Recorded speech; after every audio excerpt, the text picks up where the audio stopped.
आज के वीडियो में हम एक ऐसे हेल्थ प्रॉब्लम है उसके सॉल्यूशन के बारे में बात करेंगे। जैसे कि बिना कुछ काम किए काफ़ी ज़्यादा जो है वो थकावट लग जाती है।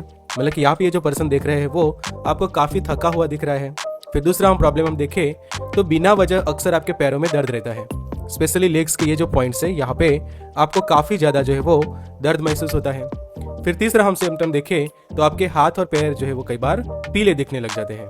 तो अगर आपके भी ये कुछ ऐसे सिम्टम्स देखने को मिलते हैं तो तुरंत आपको अच्छे से हॉस्पिटल में जाके अपना निदान कराना चाहिए। और निदान में सबसे इंपॉर्टेंट ये है कि आप ब्लड कोलेस्ट्रॉल की जांच कराएं और अच्छे पैथोलॉजिकल लेबोरेटरी होती है वहाँ पे आप अपना ब्लड सैंपल देकर कोलेस्ट्रॉल की जांच करा सकते हैं। बिकॉज ये जो सभी सिम्टम्स है वो कई बार इंडिकेट करते हैं कि आपके शरीर के अंदर कोलेस्ट्रॉल की मात्रा जो है वो बढ़ गई है। तो कोलेस्ट्रॉल बढ़ने से ये जो सिम्टम्स है वो देखने को मिलते हैं और ये जो समस्या है वो देखने को मिलती है। मतलब कि जो बैड कोलेस्ट्रॉल होता है वो आपके शरीर में इस तरह से जमा होता जाता है।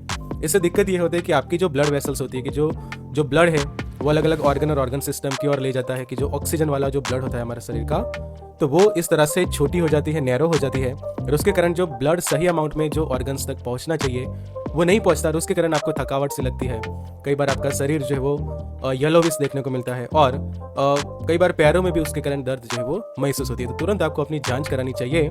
तो ये जो प्रॉब्लम है उसको सॉल्व करने वाली एक बहुत अच्छी दवा के बारे में हम सीखेंगे और जानेंगे कि किस तरह से ये प्रॉब्लम को सॉल्व कर सकते हैं। बिकॉज अगर ये प्रॉब्लम को सॉल्व नहीं किया जाता तो हार्ट अटैक और स्ट्रोक की संभावना जो है वो बढ़ जाती है। तो ये प्रॉब्लम को अवॉइड करने के लिए, उसको ओवरकम करने के लिए जो एक बहुत अच्छी मेडिसिन है उसका डिटेल में रिव्यू करेंगे आज के वीडियो में और जानेंगे लिपिकाइंड की टैबलेट के बारे में।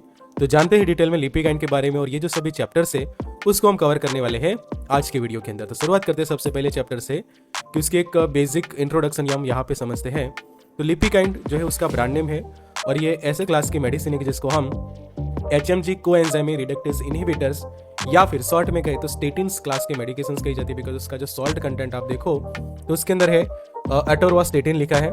टैबलेट से IP के स्टैंडर्ड्स के अकॉर्डिंग टू बनाया है, मतलब कि इंडियन फार्माकोपिया के स्टैंडर्ड्स के अकॉर्डिंग टू ये टैबलेट को जो है वो बनाई गई है। ब्रांड नेम की हम बात करें तो उसका ब्रांड है लिपिकाइंड।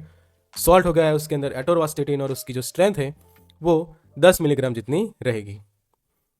मैन्युफैक्चर की हम बात करें तो मैनकाइंड फार्मास्यूटिकल्स उसके मैन्युफैक्चर है और मैनकाइंड जो एक famous multinational pharmaceutical manufacturing and marketing company है कि जिसकी हेड ऑफिस इंडिया में न्यू दिल्ली में है।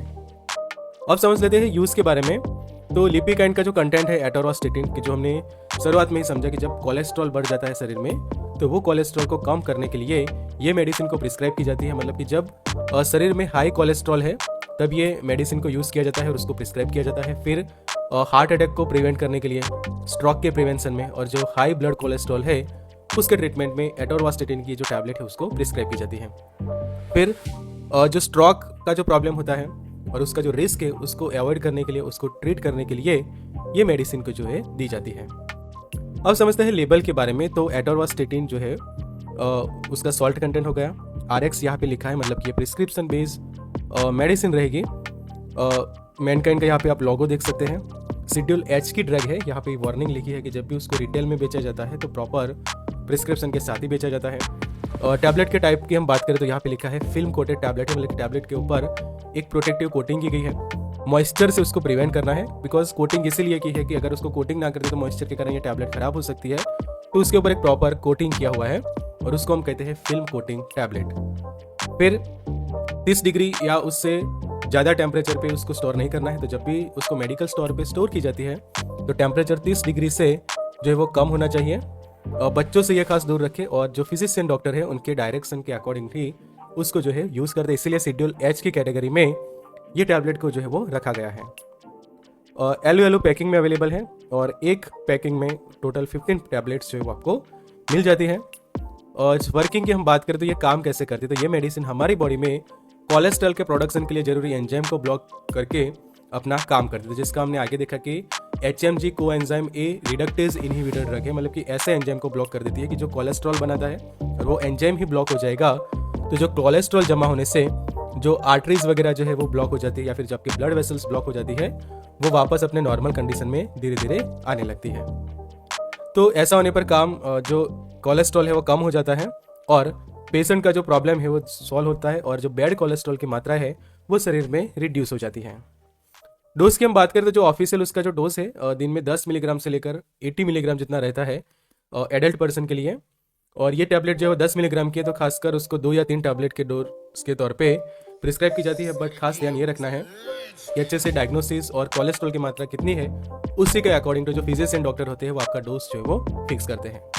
साइड इफेक्ट्स भी समझ लेते हैं। तो जो कुछ नॉर्मल साइड इफेक्ट्स है जैसे कि नोजिया वॉमिटिंग तो हो सकती है या फिर किस लोगों को डायरिया हो जाए, पर कई बार ये टैबलेट सूट ना करे तो आपकी विजन ब्लर हो सकती है, मसल्स वीक होना, कोई एलर्जिक रिएक्शंस देखने को मिल सकती है, या फिर जो हम कहते हैं कि हाइपर ग्लाइसीमिया की जो कंडीशन प्रोड्यूस होती है। मतलब कि ग्लाइसीमिया का मतलब ये होता है कि जो शुगर लेवल जो है वो शरीर में बढ़ सकती है, हाइपर ग्लाइसीमिया जिसको कहा जाता है। और कुछ लोगों को ये मेडिसिन लेने के बाद जॉइंट पेन या फिर हेडेक जैसा भी। वार्निंग्स समझ लेते हैं आपकी वार्निंग्स क्या रहेगी कि अगर किसी को स्टेटिन क्लास के ड्रग की एलर्जी है तो उसको यूज़ ना करें।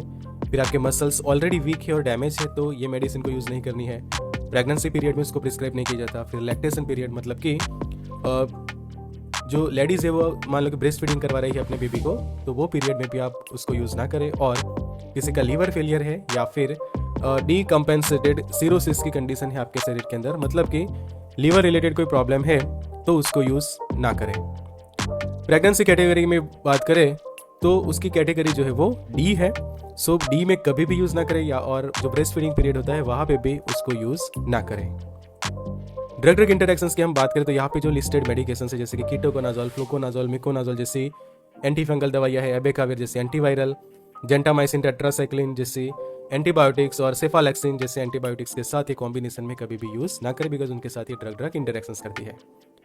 उसी तरह से रेट्रोवीर है, रिबाविरिन है, एल्बासवीर है जैसे एंटीवायरल, फिर साइक्लोस्पोरिन है, एम्योडेरॉन है, वेरापामिल, डिल्टीएजम, टिनोफोविर या फिर डिसोप्रोक्सिल जैसी जो मेडिसिन है उसके साथ ये कभी भी कॉम्बिनेशन में आप यूज़ ना करें। अगर आप कॉम्बिनेशन में यूज़ करते हैं तो कुछ भी मेजर साइड इफेक्ट्स हो सकती है।